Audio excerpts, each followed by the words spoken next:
श्रोताओं नमस्कार। Girish बिलौरे official podcast channel पे आप सबका हार्दिक अभिनंदन है। आज के इस पॉडकास्ट में हम जो जानकारी आपके सामने पेश कर रहे हैं वह है छत्रपति संभाजी महाराज मुंबई कोस्टल रोड की। यह एकमात्र रास्ता है जो मुंबई में मरीन ड्राइव को वर्ली में बांद्रा श्री लिंक पर जोड़ता है। 10.58 किलोमीटर लंबा 8 लेन वाला यह रास्ता मुंबई की यातायात व्यवस्था को कुछ हद तक हल करने में सहायक है। शहर की कनेक्टिविटी को बेहतर बनाने के लिए इसे डिज़ाइन किया गया है। बीएमसी द्वारा संचालित इस कोस्टल मार्ग का निर्माण लार्सन एंड टुब्रो कंपनी ने किया है। इस परियोजना की शुरुआत 2018 में हुई थी, जिसकी अनुमानित लागत 13,898 करोड़ रुपए थी। पहले चरण में वर्ली से मरीन ड्राइव पर लगभग 9,383 करोड़ रुपए खर्च हो चुके हैं, जिसे 12 मार्च 2024 को आम जनता के लिए खोल दिया गया है। इस परियोजना को पूरा होने में 2024 मई तक का समय निर्धारित किया गया था, किंतु कुछ हिस्से जैसे हाजी अली में अंडरग्राउंड पार्किंग और डिज़ाइन में बदलाव के कारण इसका समय लक्ष्य 2026 निर्धारित किया जा सकता है। इससे मुंबई और मुंबई वासियों को क्या फ़ायदा होगा?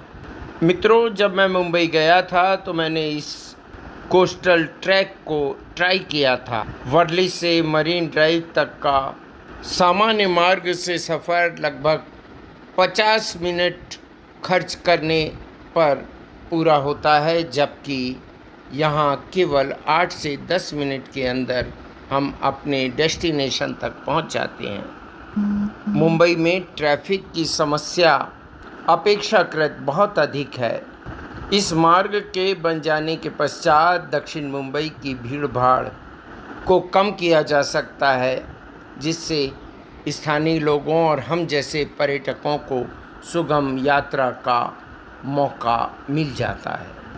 पर्यावरणीय सौंदर्य भी यहाँ पर बढ़ाया जा रहा है।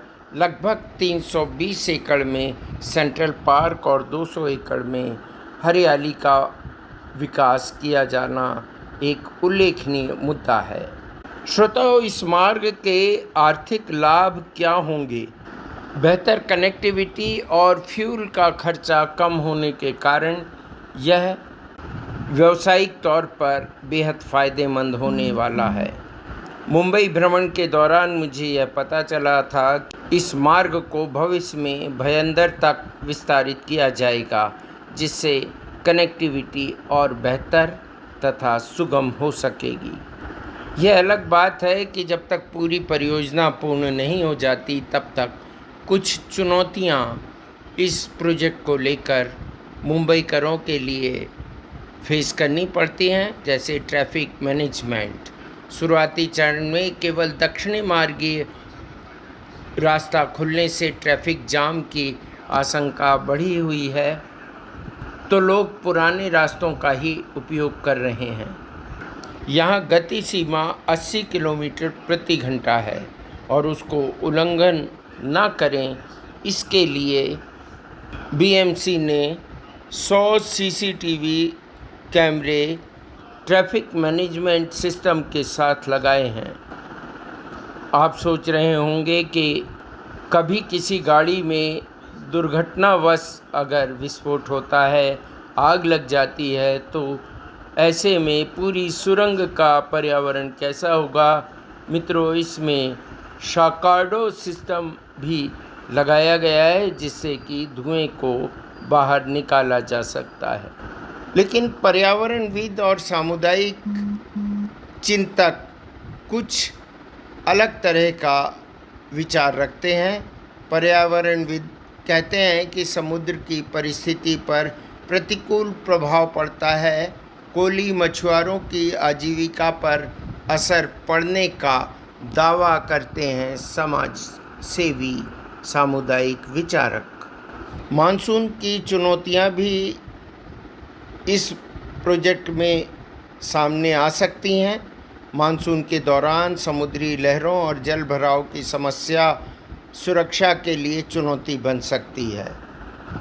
मुंबई कोस्टल रोड यातायात और शहरी विकास के लिए बहुत महत्वपूर्ण और लाभप्रद अवश्य है, किंतु पर्यावरणविद इस पर गंभीर चिंता व्यक्त करते हैं। उनका मानना है कि समुद्री भूमि का पुनर्जनन समुद्री जैव विविधता पर प्रतिकूल प्रभाव डालता है।